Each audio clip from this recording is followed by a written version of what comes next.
سورہ یوسف کا بقیہ حصہ آج تلاوت ہوا اور پھر سورہ رعد آج تلاوت ہوئی ہے اور سورہ ابراہیم بھی۔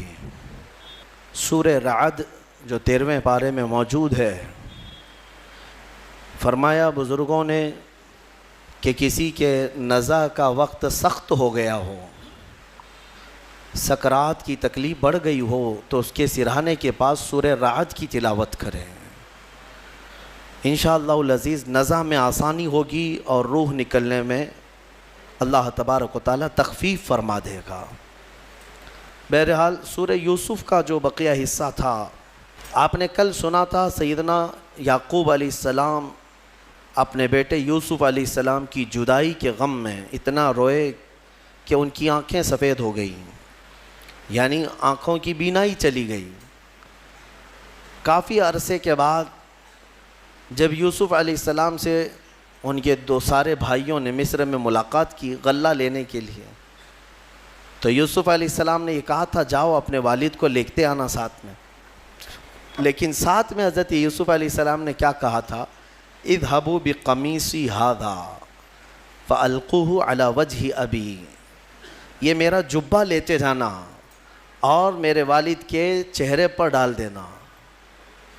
یوسف علیہ السلام نے اپنا جبہ دیا تھا اپنے بھائیوں کے ہاتھ میں کہ اپنے باپ کے چہرے پر اسے ڈال دینا۔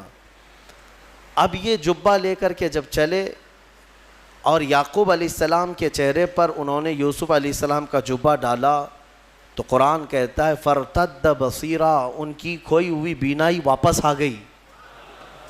کس کی؟ یعقوب علیہ السلام کی، جو باپ ہیں۔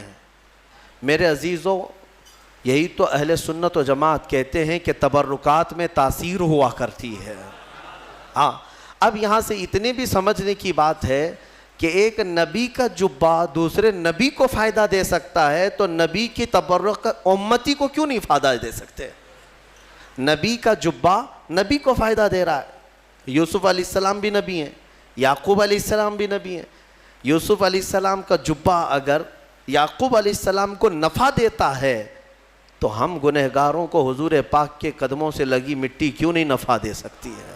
یقیناً ان تبرکات میں تاثیر ہے، برکت ہے۔ اچھا، اور دوسری بات، انبیاء اکرام علیہ السلام کی اختیارات پر بھی جو ہم عقیدہ رکھتے ہیں وہ بھی سنیے۔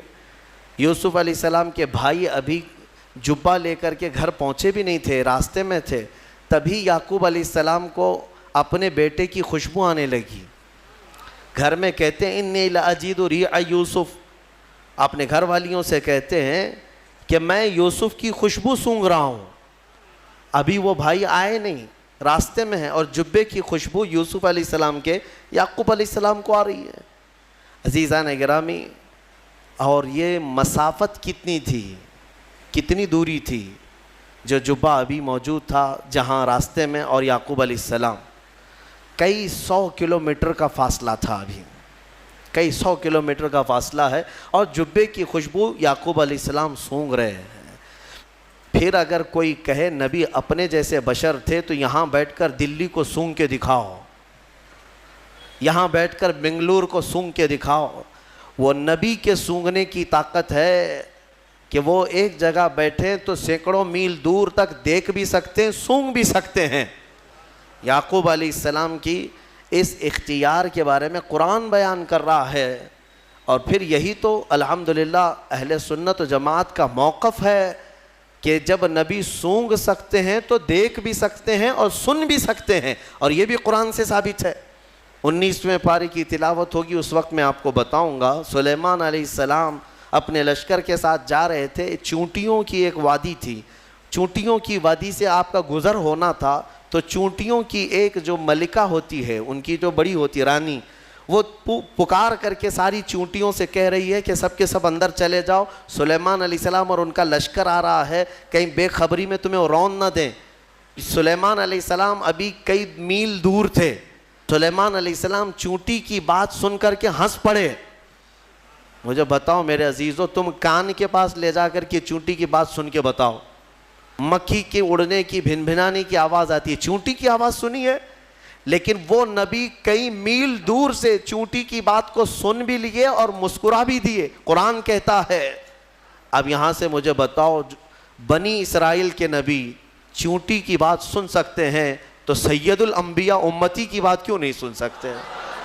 ہم یہاں سے پکاریں, وہ وہاں سے سنیں. مصطفیٰ کی سماعت پہ لاکھوں سلام. دور و نزدیک کے سننے والے وہ کان لالے کرامت پہ لاکھوں سلام. ہمارا موقف اہل سنت و جماعت کا یہ صرف بریلی سے نکلا نہیں ہے, بلکہ قرآن سے اور حدیث رسول سے نکلا ہوا ہے. قرآن پاک کی ان آیات بینات میں بہت ساری چیزیں سیکھنے کے لیے ہیں. بہرحال سورہ رعد کی ایک وہ آیت میں تمہارے سامنے تلاوت کرتا ہوں جس میں رب تبارک و تعالیٰ اپنے بندوں کو تنبیہاً فرماتا ہے. رب تبارک و تعالیٰ فرماتا ہے وَإِذَا أَرَادَ اللَّهُ بِقَوْمٍ سُوءًا فَلَا مَرَدَّ لَهَا. جب اللہ تعالیٰ کسی قوم کے ساتھ عذاب کا ارادہ کر لیتا ہے یا اسے ختم کرنے کا یا تباہ کرنے کا ارادہ فرما لیتا ہے تو پھر اسے کوئی نہیں ٹال سکتا. اور اسی سے پہلے یہ آیت کا ٹکڑا ہے, شاید آپ نے سنا ہوگا. آج ہم سب کو بیدار کرنے کے لیے یہ آیت کا اتنا ٹکڑا کافی ہے.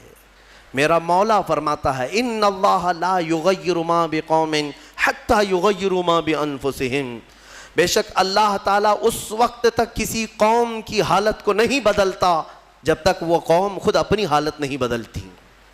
تم یہاں بیٹھ کر کے خود سے کچھ نہ بدلو اور یہ کہو اللہ کی رحمت کب آئے گی, اللہ کی مدد کب آئے گی. قرآن پڑھو, اللہ فرما رہا ہے اللہ تمہاری حالت نہیں بدلے گا جب تمہیں خود فکر نہیں ہے اپنی حالت بدلنے کا. تم اپنے آپ کو بدلتے نہیں اور زمانہ بدلنے کا سوچتے ہو. اکثر سوشل میڈیا کے بڑے بڑے مناظر جو بیٹھے ہوئے ہیں, ہاں ان کو دیکھو واٹس ایپ پر فیس بک پر جو بڑے بڑے ان کے کمنٹ ہوتے ہیں, وہ مولانا کہاں ہیں, یہ شیخ صاحب کہاں ہیں, فلاں کہاں ہیں, سب کو جھنجھوڑ رہے ہو تم. امت کے حالات خراب ہیں, دین کے حالات خراب ہیں. سارا ٹھیکہ ان علماء نے لے رکھا ہے, مشائخ نے ٹھیکہ لے رکھا ہے. قرآن تو تمہارے لیے اترا ہے, سب کے لیے اترا ہے. جب قرآن بار بار جھنجھوڑ کر کہہ رہا ہے کہ تم اپنے آپ کو بدل لو, خود کو بدلتے نہیں اور الزام اپنے بڑوں پر رکھتے ہو. یہی مکہ کے جاہل کیا کرتے تھے, یہی پہلی امتوں کے جو جاہل ہوتے تھے وہ یہی کرتے تھے. خود کو بدلنا نہیں ہوتا تو اپنے بڑوں کو کوستے رہتے تھے. ان کی وجہ سے ہم ایسے ہیں.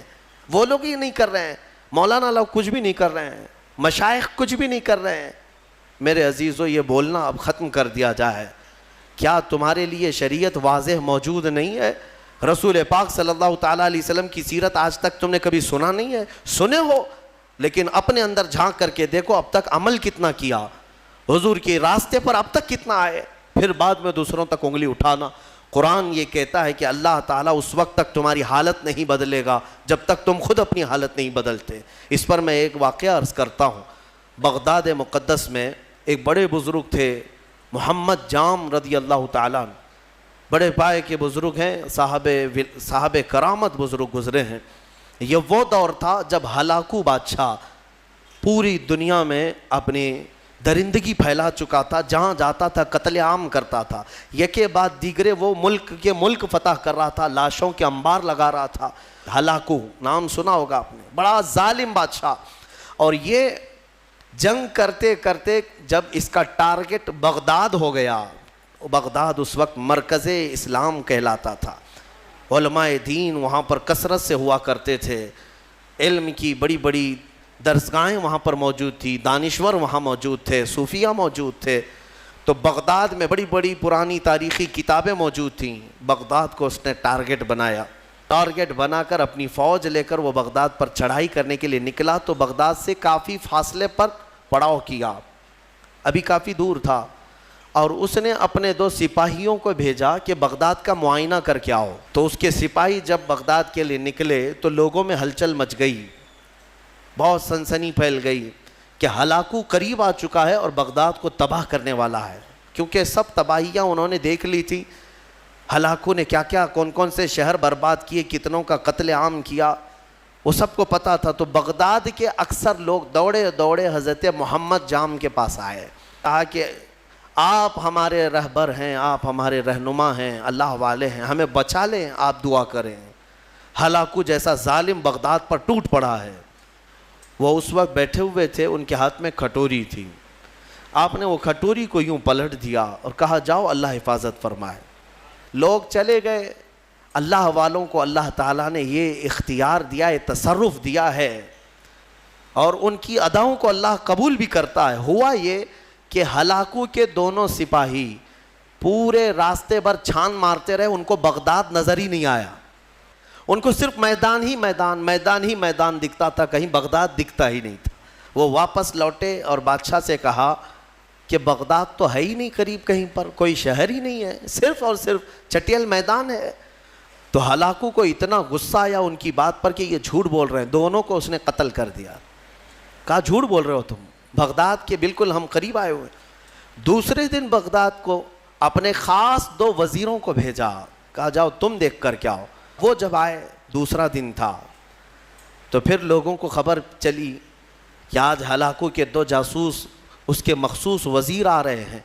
پھر دوڑے دوڑے حضرت محمد جام کے پاس آئے اور ان سے سفارش کرنے لگے کہ حضور آج وہ اپنے مخصوص جاسوسوں کو بھیج رہا ہے اور وہ بغداد کے قریب آئے ہیں، ہماری بیویاں بیوہ ہو جائیں گی، بچے یتیم ہو جائیں گے، بچا لیں، اللہ کا واسطہ دیتے ہیں. حضرت محمد جام نے آج پھر کھٹوری اٹھائی، پلٹ دیا، کہا جاؤ اللہ حفاظت فرمائے.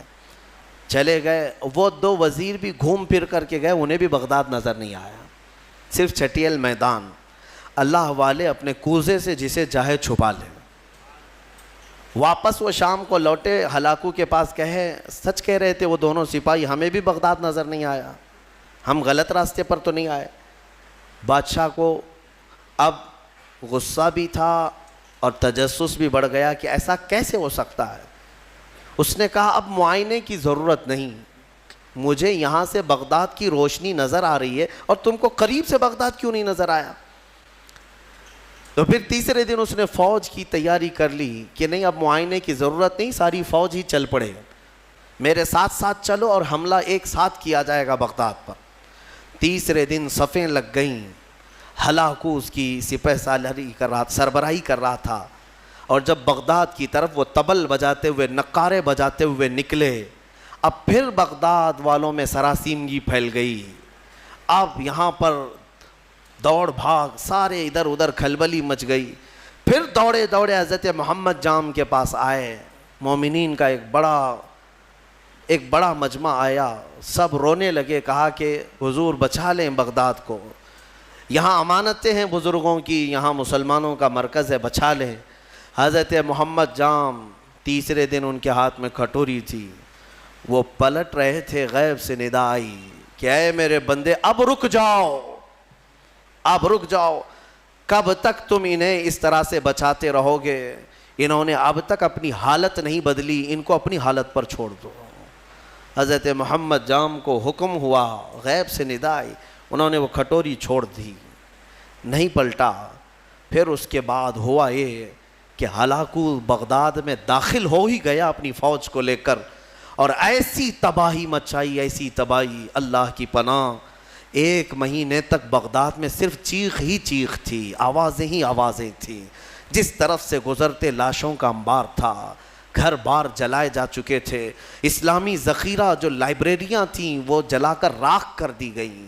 دریائے دجلہ کا پانی پورا خون سے لال ہو گیا تھا، اور گھوڑے دوڑتے تھے بغداد کی گلیوں میں تو مسلمانوں کے خون سے گھوڑوں کے ٹاپ بھیگ جاتے تھے. اتنا قتل عام کیا، مسجدیں تخت و تاخت و تاراج ہو گئیں، وہاں کی بلند و بالا پرشکو عمارتیں تباہ و برباد کر دی گئیں، علماء کو قیدی بنایا گیا. نہ جانے کتنی تباہی ہوئی، اس کا بیان کرنا بیان سے باہر ہے. میرے عزیزو، یہ تباہی تاریخ کی داستان بن گئی. آج بھی تاریخ اٹھاؤ گے تو ہلاکو کے بغداد کی تباہی کی داستانیں تمہیں بہت جلی حرفوں میں نظر آئیں گی. لیکن کہنا یہ چاہتا ہوں کہ اس تاریخ میں چھپا ہوا یہ واقعہ ہمیں جھنجھوڑتا ہے. اللہ والے بھی، اولیاء کرام بھی اس وقت تک بچاتے رہتے ہیں جب تک تمہارے سدھرنے کی امید ہو. پھر ایک وقت ایسا آتا ہے کہ مولا تعالیٰ خود منع کر دیتا ہے کہ اے میرے محبوب بندو، ان کی حفاظت بھی مت کرو، ان کو اپنے حال پر چھوڑ دو. اے غیور مسلمانوں، میں تمہیں بیدار کرتا ہوں. اسی لیے زمانہ ماضی کے کچھ شاعروں نے یہ کہا تھا جگہ جگہ کے تھک چکے ہیں تمہیں یہ ہنگامے، اٹھو نشاط لذت خواب گراں بدل ڈالو۔ ہاں غلط روی سے منازل کا بعد بڑھتا ہے، مسافروں رویش کارواں بدل ڈالو۔ اٹھو وگرنہ حشر نہ ہوگا پھر کبھی، دوڑو کہ زمانہ چال اپنی چل گیا۔ آج تمہیں پتہ ہے تمہاری تباہی کے منصوبے، اس کے تانے بانے پورے بنے جا چکے ہیں، تمہارے خاتمے کی منصوبے مکمل کیے جا چکے ہیں، اور تم آپس میں یہاں گتھم گتھا ہو۔ تم یہاں پر اب تک اپنے تاش کے پتے چھوڑنے کو تیار نہیں، تمہارے شراب کی دکانیں بند نہیں ہو پاتی، تمہارے نشے کی عادتیں ختم نہیں ہو پاتی۔ کہاں گیا وہ غیور نوجوان؟ جب میرے آقا صلی اللہ تعالیٰ علیہ وسلم تنہا آواز دیتے تھے تو سہاگ رات چھوڑ کر کے حنظلہ جیسا جوان بھی میدان میں آتا تھا، اپنی آج کی دلہن کو چھوڑ کر نکل آتا تھا۔ کہاں گیا وہ ہمارا نوجوان؟ بوڑھے بھی اپنے وقت میں، تمہیں پتہ ہے بدر کی رات کو دوسرے دن جانا ہے، مدینے کے ایک گھر میں باپ اور بیٹے میں جھگڑا ہو رہا ہے۔ کس بات پر؟ بیٹا کہتا ہے میں رسول پاک کے ساتھ جاؤں گا، باپ کہتا ہے نہیں میں جاؤں گا۔ دونوں میں جھگڑا ہو رہا ہے، اور دونوں نے حضور پاک صلی اللہ تعالیٰ علیہ وسلم کے پاس شکایت کی کہ آقا آپ فیصلہ فرما دیں کون جائے گا۔ بیٹا کہتا ہے یہ باپ میرے بوڑھے ہو چکے انہیں گھر سنبھالنے دیں۔ بوڑھے کہتے ہیں نہیں میرا حق زیادہ ہے، میں عمر والا ہوں، اس کا تجربہ کم ہے، میں آپ کے ساتھ جاؤں گا۔ یہ کھیلنے کے لیے مقابلہ نہیں ہو رہا ہے، جان دینے کے لیے مقابلہ ہو رہا ہے، گردنیں لے کر کے نکلنے والا ہے۔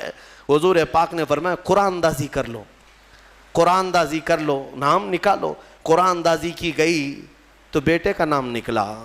باپ نے کہا میں یہ قرآن نہیں مانوں گا، اور ایک بار قرآن کرو۔ دوبارہ قرآن اندازی کی گئی، پھر جوان بیٹے کا نام نکلا۔ میرے مصطفیٰ کریم صلی اللہ علیہ وسلم نے فرمایا اس بوڑھے صحابی سے، کہا آپ گھر بیٹھ جائیں، آپ کا یہ لال، آپ کا یہ جوان میرے ساتھ چلے گا۔ جانتے ہیں حضور کے اس فرمان کے بعد وہ بوڑھے صحابی دھاڑے مار کر رونے لگے، یا ویلا یا ویلا، اے اللہ یہ کتنی بری حالت ہے میری کہ میرے بڑھاپے نے مجھے مصطفیٰ سے دور کر دیا۔ وہ جذبہ کہاں چلا گیا ہمارا؟ وہ جوش کہاں چلا گیا؟ وہ ولولہ کہاں گیا؟ تم بدلتے نہیں، اور پوری دنیا میں بیٹھ کر تسبیح کے دانے گھما کر اور تم کہتے ہو اللہ کی رحمت آ جائے، اللہ کی مدد آ جائے۔ یاد رکھو یہ سنت کے خلاف ہے، سنت کے خلاف ہے۔ میں خود اپنے آپ پر کبھی کبھار کوستا ہوں کہ ہاں ٹھیک ہے اللہ تعالیٰ نے ایک منبر دیا یا آواز دی تو میں جو بول سکتا ہوں بول رہا ہوں۔ مجھے اتنی امید ضرور ہے کہ ہماری زبان سے آواز نکلے گی، مولا کسی کے بھی دل کو بیدار ضرور کرے گا، بیدار تو ہوں گے۔ لیکن ساتھ میں مجھے اس بات کا افسوس ہوتا ہے کہ آج ہمارے حالات ایسے ہیں کہ کمرے میں بیٹھ کر ڈسکس کر رہے ہیں، واٹس ایپ پر بیٹھ کر چیٹنگ کر رہے ہیں، ایک جگہ کی دوسرے جگہ کی ویڈیو وائرل کرتے ہیں کہ دیکھو فلاں جگہ ایسی آتنک مچائی جا رہی ہے، ایسے کیا جا رہا ہے۔ یہ سارا کا سارا انتظام تو تم واٹس ایپ پہ کر رہے ہو، تمہاری ساری تیاری تو صرف فیس بک پہ ہے، باقی باہر نکلو تو دیکھو نہ چہرے سے تمہیں غلام مصطفیٰ کوئی کہنے کو تیار ہے، نہ تمہارے لباس سے کوئی تمہیں غلام مصطفیٰ کہنے کو تیار ہے، نہ تمہاری زبان سے، نہ تمہارے اخلاق سے، نہ تمہارے معاملات سے۔ غلام مصطفیٰ وہ ہوتا تھا کہ وہ راستے پر چلے تو اس کا رعب ایسا طاری ہوتا ہے کہ اچھے اچھوں کی آنکھیں نیچے گر جائیں، آنکھیں نیچے ہو جائیں۔ نبی اکرم صلی اللہ تعالیٰ علیہ وسلم کی غلامی کو تم ہلکا سمجھتے ہو؟ قرآن سچ کہہ رہا ہے ان اللہ لا یغیر ما بقوم حتی یغیروا ما بانفسہم، بے شک اللہ تعالیٰ اس وقت تک کسی قوم کی حالت نہیں بدلتا جب تک اس قوم کو خود اپنی حالت بدلنے کی فکر نہ ہو۔ بہت تیزی سے دن بدلے ہیں میرے عزیزو، ہماری آنکھوں کے سامنے بدلے ہیں۔ میں یہ نہیں کہہ رہا بدل رہے ہیں، بدل چکے ہیں۔ آج سے صرف 10 سال پہلے جاؤ، آج سے صرف 5 سال پیچھے بھی جاؤ، جو حالات تھے وہ آج بہت تیزی سے بدل چکے ہیں، اور پھر اگلے جو آئیں گے اتنے عرصہ بھی تمہیں مہلت نہیں دی جائے گی۔ دشمن گھات لگا کر اپنی کمین گاہوں سے تمہاری طاق میں ہے۔ اسی لیے میں نے کل بھی ایک جملہ کہا تھا کہ نشیمن سے دھواں اٹھتا ہے اور تم کہتے ہو ساون ہے، گھر میں آگ لگی ہے اور دھواں نکل رہا ہے اور تم کہہ رہے ہو ساون کا موسم چل رہا ہے۔ تمہیں اندازہ بھی نہیں ہے قرآن کی ایک آیت اگر مولا پہاڑوں پر نازل کرے تو وہ ریزہ ریزہ ہو جائیں گے، وہ ریزہ ریزہ ہو جائیں گے۔ کیا قرآن پر یقین نہیں ہے تمہیں؟ اللہ نے فرمایا لو انزلنا هذا القرآن على جبل لرأيته خاشعا متصدعا من خشیۃ اللہ، اگر ہم یہ پہاڑوں پر نازل کرتے تو تم دیکھتے کہ اللہ کی خشیت سے یہ ریزہ ریزہ ہو جاتے. آج تمہارے ہاتھوں میں اگر قرآن آ جائے اور تمہارے سینے میں بس جائے, پھر دیکھنا قرآن کی اس طاقت کو لے کر جس راہ سے گزرو گے دشمن ریزہ ریزہ ضرور ہوں گے. آج تمہارے پاس جو طاقت ہے, قوت ہے, وہ قرآن ہے اور عشق مصطفیٰ ہے. اور عشق مصطفیٰ نعروں سے نہیں. ہاں آپ یہی کہیں گے کہ ہم تو عاشقان مصطفیٰ ہیں, ہم میلاد بھی مناتے ہیں, نعتیں بھی پڑھتے ہیں, نعرے بھی لگاتے ہیں سب. اگر نعرے لگانا اور نعت مصطفیٰ پڑھنا ہی عشق مصطفیٰ کی علامت ہوتی تو نہ بدر ہوتی, نہ احد ہوتا, نہ خندق ہوتی, نہ حنین, کچھ نہیں ہوتا. سب صحابہ بیٹھ کر مسجد نبوی میں ہی نعرے لگاتے, سب دشمن فنا ہو جاتے. ایسا نہیں ہے. پہلے میدان میں اپنے عمل کے ساتھ اترو, اپنے عمل کے ساتھ اترو. ہاں تم حضور پاک صلی اللہ تعالیٰ علیہ وسلم کے عاشق ہو تو عمل کے ساتھ آؤ, تم اپنے آپ کو بدلو. قرآن کی اس محکم آیت کے بارے میں آپ سے کہہ رہا ہوں, اللہ نے سچ فرمایا اس وقت تک وہ حالت نہیں بدلے گا جب تک تم اپنی حالت نہیں بدلتے. اب حدیث سنو, میرے آقا صلی اللہ علیہ وسلم فرماتے ایک بندہ اگر اپنے آپ کو بدلنا چاہے, کتنا ٹائم لگنا چاہیے بدلنے میں آپ کو, کب تک؟ کچھ تو لمٹ ہوگی. آپ بدلنا چاہیں, حضور فرماتے ہیں اگر کوئی بدلنا چاہے اور نکل پڑے مولا کے راستے پر, حضور فرماتے ہیں کہ اگر وہ ایک بالشت آگے بڑھے گا تو رب تبارک و تعالیٰ کی رحمت ایک ہاتھ آگے بڑھ جائے گی. اگر وہ چل کر کے آئے گا تو مولا کی رحمت دوڑ کر اسے لے گی. ہاں تمہارے صرف اٹھنے کی دیر ہے. تم نے بنی اسرائیل کے اس شخص کے بارے میں سنا نہیں؟ حدیث پاک میں, صحیح حدیث پاک, جس نے 100 لوگوں کا قتل کیا تھا اور توبہ کے ارادے سے وہ نکلا. اسے ایک عالم دین نے بتایا کہ جاؤ بیت المقدس کی طرف, اللہ کے گھر کی طرف, تم جاؤ وہاں توبہ کرو, اللہ تعالیٰ تمہاری توبہ قبول کرے گا. وہ اپنے گھر سے نکلا, بیچ راستے میں اس کا انتقال ہو گیا. توبہ کرنے کی مہلت بھی نہیں آئی, ابھی اس جگہ پہنچا بھی نہیں تھا. یہ صرف اور صرف نکلا ہے اپنے آپ کو بدلنے کے لیے, اور بیچ میں موت بھی آ گئی. اور حدیث پاک میں عذاب کے اور رحمت کے دونوں فرشتے آئے. عذاب کے فرشتے جہنم میں لے جانے کے لیے, رحمت کے فرشتے جنت میں لے جانے کے لیے. کیوں؟ دونوں یہ کہہ رہے تھے, عذاب والے کہ یہ 100 قتل کر چکا ہے, گنہگار ہے. رحمت والے کہتے نہیں, توبہ کی نیت سے نکلا تھا, صاف ہو رہا تھا. جبرائیل امین کو حکم بنا کر اللہ نے اتارا کہ دیکھو ان دونوں کے درمیان فیصلہ کرو. کیسے فیصلہ؟ اس کے گھر سے بیت المقدس تک کی زمین ناپو, یہ جہاں گرا ہے دیکھو, اگر بیت المقدس سے قریب ہے تو جنت والے لے جائیں, اگر دور گرا ہے تو دوزخ والے لے جائیں. ناپا گیا تو برابر بیچوں بیچ وہ انتقال کر کے گرا ہے, بیچوں بیچ, ادھر بھی برابر ہے ادھر بھی برابر ہے. اب کیا فیصلہ کیا جائے؟ دونوں جگہ کی مسافت سیم ہے. رب تبارک و تعالیٰ نے فرمایا جبرائیل امین سے, جبرائیل دیکھو منہ کس طرف کیا ہوا ہے. دیکھا گیا کہ وہ بیت المقدس کی طرف, اور ایک حدیث میں اللہ والوں کی بستی کی طرف منہ کیا ہوا تھا جب مرا ہوا تھا.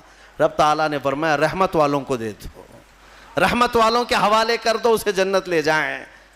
بدلنا چاہو تو مولا تعالیٰ اتنا تیز تمہیں بدل دیتا ہے, اور نہیں بدلنا چاہو تو تمہیں اسی طرح چھوڑ دیتا ہے. صرف اور صرف اگر کسی کو ایسا لگتا ہے کہ تقریریں سننا یہ ایک انٹرٹینمنٹ ہے تو میں کہتا ہوں یہ سننا بھی چھوڑ دو. اگر علماء کی تقریریں یا ہمارے بیانات سنتے ہو تو تمہاری زندگی میں انقلاب آنا چاہیے, تبدیلی کا مزاج پیدا ہونا چاہیے کہ کل تک میری نمازیں قضا ہوتی تھی, آج میں نماز کی پابندی کر لوں, اسی لیے کہ مجھے کل قیامت کے دن حساب دینا ہے. اور اس کے علاوہ آج کے حالات کیا جھنجھوڑتے نہیں ہیں تمہیں؟ آج کے حالات نہیں جھنجھوڑ رہے تمہیں؟ ظالم سر پر آپ ننگا ناچنے کے لیے تیار کھڑے ہیں.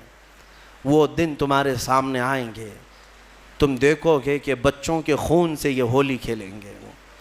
ہاں یہ دن آئیں گے, قریب ہے. ہر جگہ پر فتنہ و فساد, ہر جگہ پر خون ریزی, ہر جگہ پر قتل و غارت. حضرت نعمت اللہ شاہ کرمانی 800 سال پہلے کے ایک بزرگ ہیں, ان کی پریڈیکیشن بہت مشہور ہے. انہوں نے جو پیشن گوئیاں 800 سال پہلے کی تھیں وہ سب کی سب آج ثابت ہوتی نظر آ رہی ہیں. انہوں نے ہندوستان کے پورے حالات کے بارے میں پیشن گوئیاں کی ہیں, ان کی پوری کتاب موجود ہے فارسی میں. انہوں نے اپنے زمانے کے بعد ہونے والے حالات میں سب بتایا، کون سا بادشاہ آئے گا، کتنے سال حکومت کرے گا، کیا کیا ہوگا، اور آج کے حالات تک انہوں نے بیان کیے۔ اس میں انہوں نے ایک بات یہ بھی بیان کی ہے، میں یہ نہیں کہتا کہ ہم جو ہے آنکھ بند کر کے ہر چیز پر یقین کریں گے، مستقبل جو بھی ہے وہ اللہ کے دست قدرت میں ہے، اللہ ہی بہتر جانتا ہے، لیکن بزرگوں نے علم لدنی سے، اللہ تعالیٰ کا جو خاص علم انہیں ملا ہو، اس سے کبھی کبھار کچھ باتیں بیان کرتے ہیں۔ انہوں نے یہ بیان کیا کہ ایک وقت آئے گا ہند پر، جب دریائے اٹک کا ایک نام لیا انہوں نے، یا پھر تبت کے پاس، کہ ایک دریا ہے یا ایک میدان ہے، وہ 3 بار پورے خون سے بھر جائے گا، اتنا قتل عام کر دیا جائے گا۔ سوچ سوچ کر کے کبھی ہمارے رونگٹے کھڑے ہو جاتے ہیں۔ عزیزان گرامی وقار، جب بارش بہت تیز آتی ہے تو پھر لوگ چھت کے نیچے چلے آتے ہیں یا چھاتا نکال لیتے ہیں، اور تم کون سی زندگی گزار رہے ہو؟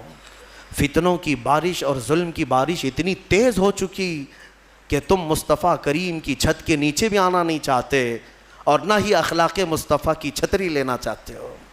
کون سی زندگی میں ہو؟ بدلو اپنے آپ کو، میرے رب تبارک و تعالیٰ کا فرمان حق ہے۔ زندگی تمہاری 80 سال کی ہو جائے، اگر ایک جگہ بیٹھ کر کے تم انتظار کرتے رہے تو کچھ تبدیل نہیں ہونا ہے۔ وہ خالق اسباب ہے، ساری چیزیں اسباب پر رکھا ہے۔ مولا اگر چاہے تو ڈائریکٹ آسمان سے تمہارے منہ میں روٹی ڈال دے، لیکن اس کی مرضی ایسی نہیں۔ اس کی منشا یہ ہے کہ پہلے بیج بو، پھر فصل آئے، پھر اس کے بعد کٹائی ہو، پھر اس کے بعد پسائی ہو، پھر آٹے کی گندھائی ہو، پھر اس کے بعد روٹی بنے، پھر توے پر جائے، پھر پک کر تمہارے منہ میں آئے۔ اتنی منزلوں سے گزار کر کے تمہارے منہ تک لاتا ہے، لیکن کیا وہ ان منزلوں کا محتاج ہے؟ وہ ڈائریکٹ تمہیں رزق کھلا سکتا ہے، لیکن اس نے پوری کائنات کو اسباب پر رکھا ہے۔ اس لیے میں تمہیں سمجھا رہا ہوں کہ صرف اور صرف تم اس یقین پر نہیں رہنا کہ ہم ان کا دامن پکڑیں، ان کا دامن پکڑیں، سب ہو جائے گا۔ دامن پکڑے رہو لیکن حرکت بھی کرتے رہو۔ ہاں، بغیر حرکت کیے، مثال کے طور پر سمندر میں آپ تیر رہے ہو، چاہے اچھے سے اچھے تیراک کا دامن پکڑے رہو اور اپنے ہاتھ پیر ڈھیلے چھوڑ دو، اس کو بھی لے جاؤ گے تم، اس کے لیے کیا ہو جاؤ گے؟ میرے عزیزو، آپ اپنے ہاتھ پیر تو چلاؤ، عمل کے میدان میں آپ خود تو آؤ۔ اب یہ آیات کریمہ کے بعد جو آخری میں ہم نے آیت تلاوت کی ہے وہ یہ تھی۔ اللہ تعالیٰ فرماتا ہے، یہ ہمارے حوصلے کے لیے بھی ہے، اللہ تعالیٰ فرماتا ہے وَلَا تَحْسَبَنَّ اللَّهَ غَافِلًا عَمَّا يَعْمَلُ الظَّالِمُونَ، لوگوں ہرگز یہ گمان مت کرنا کہ اللہ ظالموں کے کاموں سے بے خبر ہے۔ ظالموں کے کسی کام سے اللہ بے خبر نہیں، وہ جو کچھ بھی کر رہے ہیں مولا سب دیکھ رہا ہے، اور انجام بہت قریب ہے۔ انما یؤخرہم لیوم، اللہ انہیں ڈھیل دیا ہوا ہے۔ قرآن میں رب تعالیٰ فرماتا ہے انہیں ڈھیل دیتا ہے اس دن کے لیے جب سب کی آنکھیں دیکھیں گی کہ یہ کس پلٹی کھائیں گے، کیسی پلٹی کھائیں گے۔ اب میں یہاں پر بھی یہی کہوں گا کہ ظالم جس قدر بھی ظلم کر لیں، ایک وقت آئے گا جب میرے مولا کی پکڑ ہوگی۔ چنگیز نہیں بچا، ہلاکو نہیں بچا، فرعون، قارون، شداد، حامان، ابو جہل، ابو لہب، یہ سب اپنے ظلم کی داستان لکھ کر کے چلے گئے، ان کے نشانات نہیں رہے، تو فی زمانہ ہمارے زمانے کا بھی کوئی ظالم زندہ نہیں رہے گا۔ رب تبارک و تعالیٰ کی پکڑ آئے گی کہ ایک بڑے بزرگ نے لکھا ہے، وہ بہت اچھی لگی مجھے بات، فرمایا کہ اگر اللہ تبارک و تعالیٰ کسی قوم سے ناراض ہو، اللہ کسی قوم سے ناراض ہو تو سزا کے طور پر انہیں حاکم ظالم دے دیتا ہے۔ اکثر یہ دیکھا گیا ہے کہ قوم کی سزا ظالم حاکم ہی بن جاتا ہے۔ رب تعالیٰ کی طرف سے ایسے یہ انجام ہوتے ہیں۔ میرے عزیزو، پھر جب اجتماعی توبہ کرو گے، اپنے آپ کو بدلو گے، تو مولا بھی یہ کائنات کے سارے اس نظام کو بدل دے گا۔ اور ایک آیت یہ بھی میں سنا دوں، اللہ فرماتا ہے اگر تم نہیں چینج ہونا چاہتے، طے کر کے رکھے ہو کہ جیسے ہم ویسی رہیں گے، بولنے دو مولانا لوگوں کو، ہم جیسے ویسے رہیں. ان یشاء یذہبکم، اللہ فرماتا ہے اگر مولا، اگر تم یہ نہیں چاہتے بدلو، اگر اللہ چاہے تو تم سب کو ختم کر دے گا. وَيَسْتَخْلِفْ مِن بَعْدِكُم مَّا يَشَاءُ، تمہارے بعد پھر جسے وہ پسند کرے گا اس کو اپنی زمین پہ لائے گا، پھر کسی اور قوم کو وہ بسائے گا. ہم سے پہلے بھی قومیں آباد رہی ہیں. تم سے نظام کائنات نہیں ہے، تم سے دنیا نہیں چل رہی ہے، تمہاری وجہ سے سورج اور چاند کا نظام نہیں ہے. تمہیں تو اللہ تبارک و تعالیٰ نے اس کائنات میں ٹھہرنے کا موقع دیا ہے. اگر تم یہ سمجھ رہے ہو کہ میرے ہی سے سب چل رہا ہے تو خام خیالی ہے. ہاں، بدلنے کی اپنے آپ کو فکر آج ہی سے طے کر لو. رمضان ہے، بہترین موقع ہے. اللہ رب العزت کو گواہ بناؤ، میرے مصطفیٰ کو حاضر و ناظر مان کر ان کے دربار میں یہ کہہ دو ایک بار میرے آقا کو شاہد مانتے ہو، میرے آقا کو حاضر مانتے ہو، میرے آقا کو ناظر مانتے ہو، تو پھر ان کے سامنے ہاتھ جوڑ کر کے یوں کہو میں مجرم ہوں آقا مجھے ساتھ لے لو، میں مجرم ہوں آقا مجھے ساتھ لے لو، کہ رستے میں ہیں جا بجا تھانے والے، چمک تجھ سے پاتے ہیں سب پانے والے، میرا دل بھی چمکا دے چمکانے والے. ایک میں کیا میرے عصیاں کی حقیقت کتنی، مجھ سے 100 لاکھ کو کافی ہے اشارہ تیرا. یا رسول اللہ تو جو چاہے تو میل میرے دل کے دھلیں، کہ خدا دل نہیں کرتا کبھی میلا تیرا. یا رسول اللہ تیرے ٹکڑوں پہ پلیں، غیر کی ٹھوکر پہ نہ ڈال، جھڑکیاں کھائیں کہاں چھوڑ کے صدقہ تیرا. گندے نکمے کمی مہنگے ہیں کوڑی کے تین، کون ہمیں پالتا تم پہ کروڑوں درود. اور بے ہنر و بے تمیز کس کو ہوئے ہیں عزیز، ایک تمہارے سوا تم پہ کروڑوں درود. کر کے تمہارے گناہ مانگے تمہاری پناہ، اور تم کہو دامن میں آ تم پہ کروڑوں درود. بخش دو جرم و خطا تم پہ کروڑوں درود. گرچہ ہیں بے حد قصور تم ہو عفو و غفور، گرچہ ہیں بے حد قصور تم ہو عفو و غفور. بخش دو جرم و خطا تم پہ کروڑوں درود. رزق کے قاسم ہو تم، خلق کے حاکم ہو تم، جو ملا تم سے ملا تم پہ کروڑوں درود. یا رسول اللہ تم ہو حفیظ و مغیث، کیا ہے وہ دشمن خبیث. تم ہو حفیظ و مغیث، کیا ہے وہ دشمن خبیث. تم ہو تو پھر خوف کیا تم پہ کروڑوں درود. بس یہ اعلیٰ حضرت نے ہمیں سکھایا ہے، یہ اعلیٰ حضرت نے ہمیں سکھایا ہے. جس دن تم بیدار ہو کر میرے نبی کو شاہد مان کر کے یہ کہہ لو گے، انشاءاللہ وہ بدلیاں چھٹ جائیں گی، وہ ابر ہٹ جائے گا، یہ ظالموں کی نحوست ختم ہو جائے گی. دیکھنا تم اپنی آنکھوں سے ان کیڑوں کو مرتے ہوئے دیکھو گے، تم اپنی آنکھوں سے ان دجالوں کو تباہ ہوتے ہوئے بھی دیکھو گے. انشاءاللہ ایک دن میری یہ قوم بدل جائے گی. اقبال نے بھی کہا تھا کہ کفر دم توڑ دے گا ٹوٹی ہوئی شمشیر کے ساتھ، گر تم نکل آ جاؤ ایک بار نعرہ تکبیر کے ساتھ. بس ایک بار تم نکل آؤ نعرہ تکبیر کے ساتھ. وہ نعرہ نہیں جو صرف اور صرف تم اپنے لیے لگاتے ہو یا پھر انٹرٹینمنٹ کرتے ہو، بلکہ وہ نعرہ جو کبھی ابو عبیدہ بن جراح سے نکلا تھا، کبھی خالد بن ولید کی زبان سے نکلا تھا، کبھی حمزہ بن عبد المطلب سے نکلا تھا.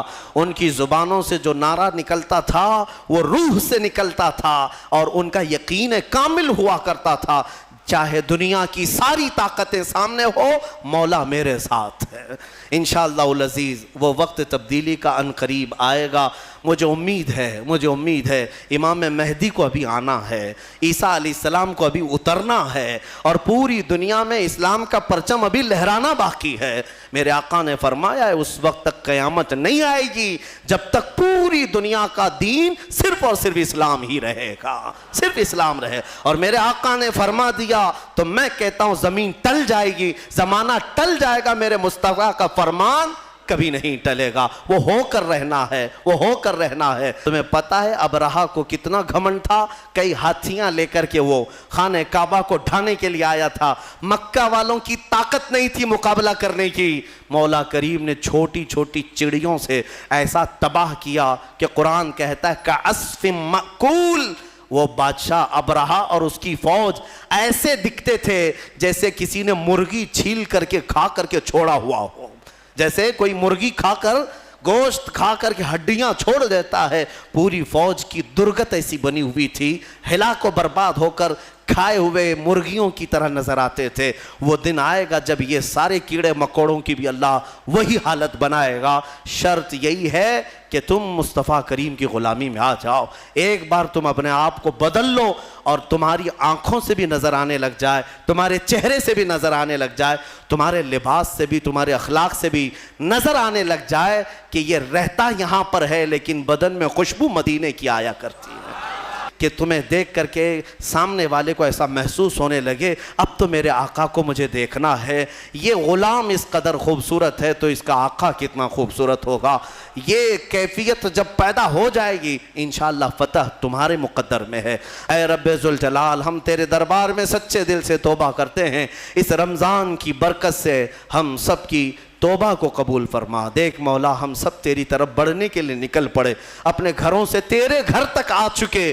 مولا اب تو اپنے گھر سے ہمیں واپس نہ لوٹا، اسی گھر کا بنا دے اور تیرا اپنا محبوب بندہ ہمیں بنا دے۔ اے مولا، ہمیں قوت حیدری عطا فرما، بازوئے خالد عطا فرما۔ اے رب ذوالجلال، شجاعت صلاح الدین عطا فرما، تاکہ تیرے حبیب پاک کی امت پر آئے ہوئے ان مصائب کا ہم ڈٹ کر کے مقابلہ کر سکیں۔ اے کریم خدا، ہماری ایمان میں قوت اور شجاعت عطا فرما، ہم سب کو ثابت قدمی عطا فرما۔ مولا، ہماری قوم کے بچوں کو، جوانوں کو، بوڑھوں کو، ہمارے علماء کو، مشائخ کو بزدلی سے نجات عطا فرما دے، بزدلی سے آزاد فرما دے۔ مولا، جب تک جئیں سر اٹھا کر تیرے حبیب کی غلامی میں جئیں، اور جب موت کا وقت آئے تو مولا تیرے نعروں کے ساتھ ہمارا لاشا اٹھایا جائے۔ اللہ کریم کہنے سننے سے زیادہ عمل کی توفیق عطا فرمائے۔ وآخر دعوانا ان الحمد للہ رب العالمین۔